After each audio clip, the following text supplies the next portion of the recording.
Alright guys, so here's the unboxing and review of the Firefly Sand Tiger. You probably haven't heard of that, but that's because this is a new watch from a new brand.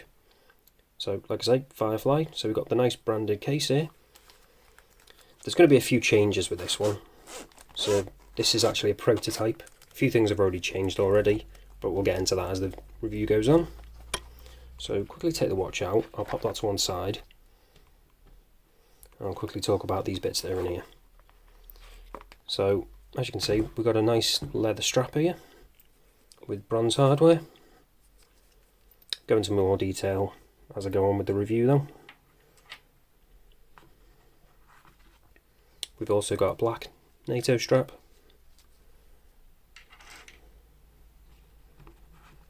And another Bond style NATO strap. But again, like I say, I'll go into more detail with them as we get on. With this case, actually it'll hold two watches, so that's always nice to have. So you don't just have a useless cardboard box, you can actually use this after you've got the watch, which is always nice to see. So here's the watch itself.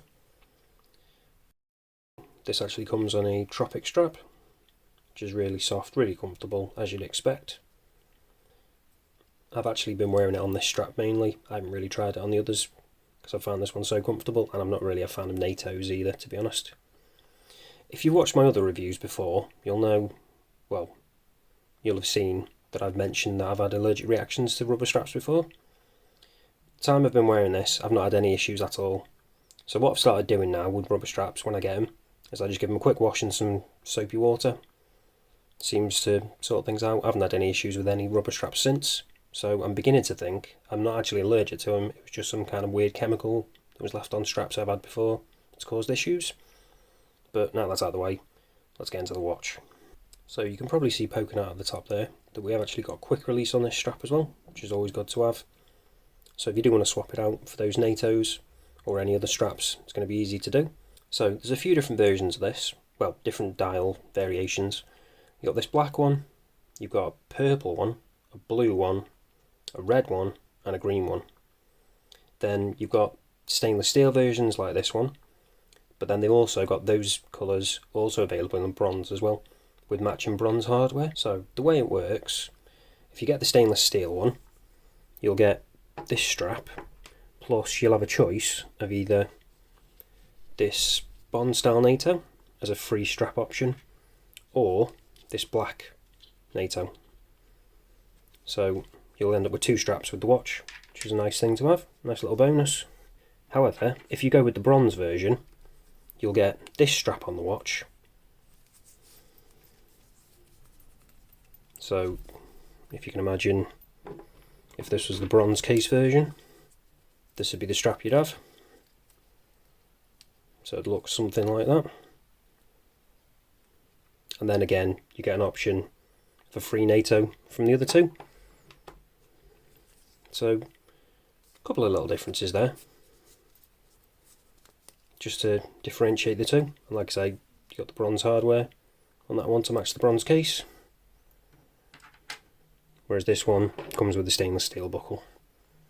And again, they'll all be branded the Firefly logo,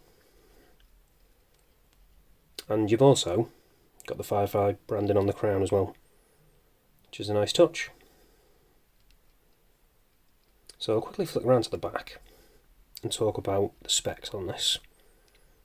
So, where is it? It actually says here, in fact I'll zoom in, it might be a bit easier to see, that this is a Miyota 8215. That's going to be changing.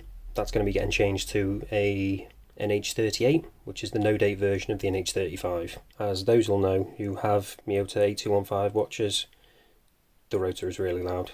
See if I can get it on camera. Give it a quick shake, see if you can hear it.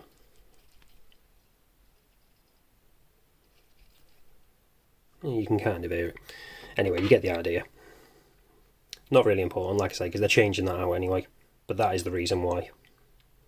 So while we're zoomed in, let's get a quick look at this dial, because it is an interesting one.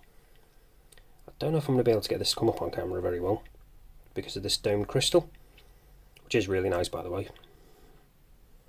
But, well, there you go. If you look at the 3 now, or the 9 for that matter, you can actually see this is a sandwich dial.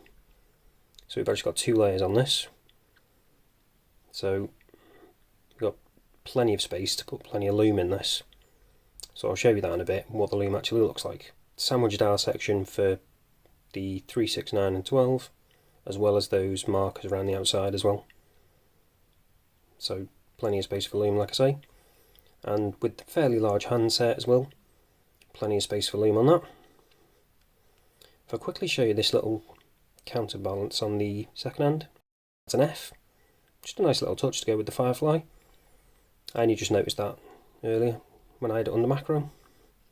And you could probably also see as well, we've got a nice bit of AR coating on that. It is blue, some people might not like that. As I've mentioned before, I don't mind that. One interesting thing though, is this chapter ring. If you look around the outside, it is actually white with like little red markers. Little interesting touch. Not entirely sure if it goes with some of the other colours maybe, but on this one I think it looks quite nice. As for the branding on it, it's all all printed, not applied. It's got the Firefly logo, then the name underneath as well. And then we've got Sand Tiger at the bottom and 200 atmospheres. So you've got 200 metres water resistance on this. If I quickly zoom back out, oh actually no, before we do, let's quickly talk about this crown. So you can probably tell it's a slightly unusual shape. It does look quite funky, I do quite like it. But when you're actually using it, it can be a little bit awkward. So try and unwind it now. Because it's almost square, it's a little uncomfortable and a little awkward to grab. Once you get it moving, it's not too bad. But to start it off, it can be a little bit fiddly. So obviously, I'm not going to talk about the movement in this one because it's changing to the NH38. So, yeah, there we go. Screwing it back in, just a bit fiddly. Not the most comfortable. So if I was going to change something, I'd probably change that to a more traditional style crown. As good as it does look, functionally, it's a little bit fiddly. While I'm around at the side, you can see we've got drilled lugs on this as well, which is nice and handy, even though we've got quick release on the straps. If you're putting in a NATO, that's always good to have. Now, for the bezel, we've got 120 click, and it is really nice, absolutely rock solid, no play in that at all. Really nice action, really grippy. No issues there. Oh, can't see far. Can't leave that like that. My OCD will not let me.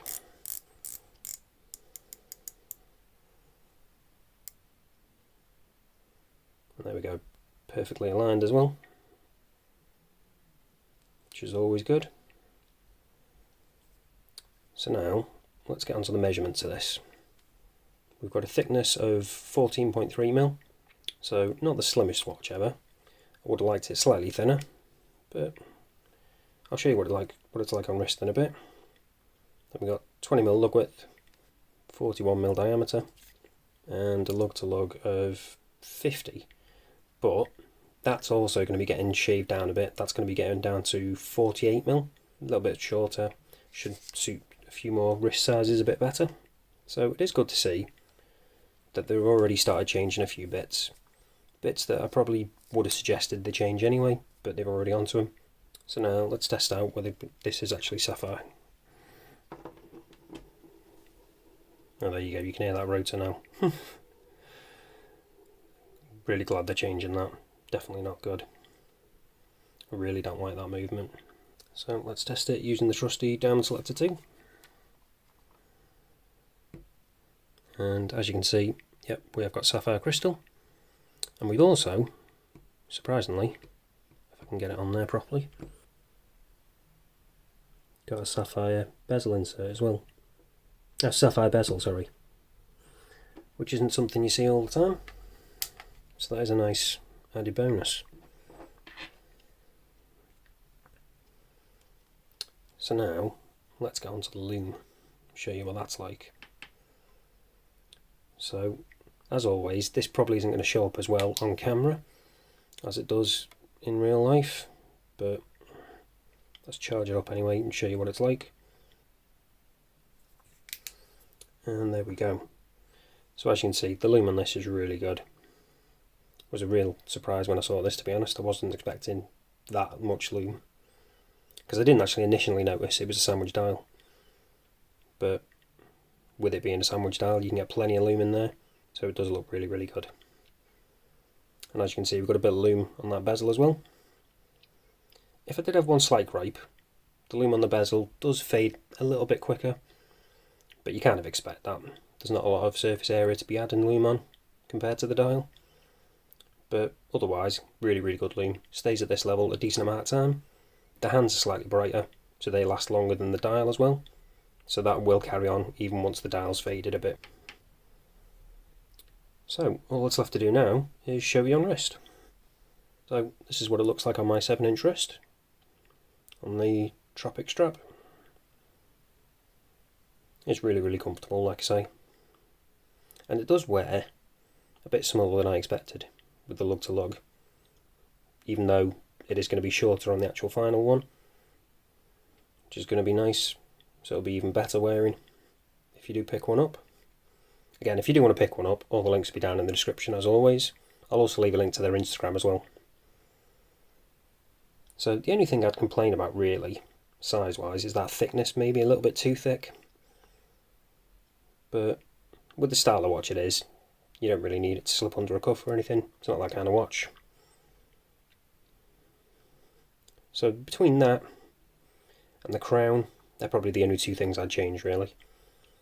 Make it more like a traditional round crown as opposed to the more square one we've got at the moment. They're already changing the movement to a better one. They're already shrinking the lug to lug slightly. So that's pretty much all I'd change really. They're already covering a lot of it. Or if you just want to know a bit more, check them out in the links down below. But that's it for this one, guys. Thanks for watching, and I'll see you in the next one.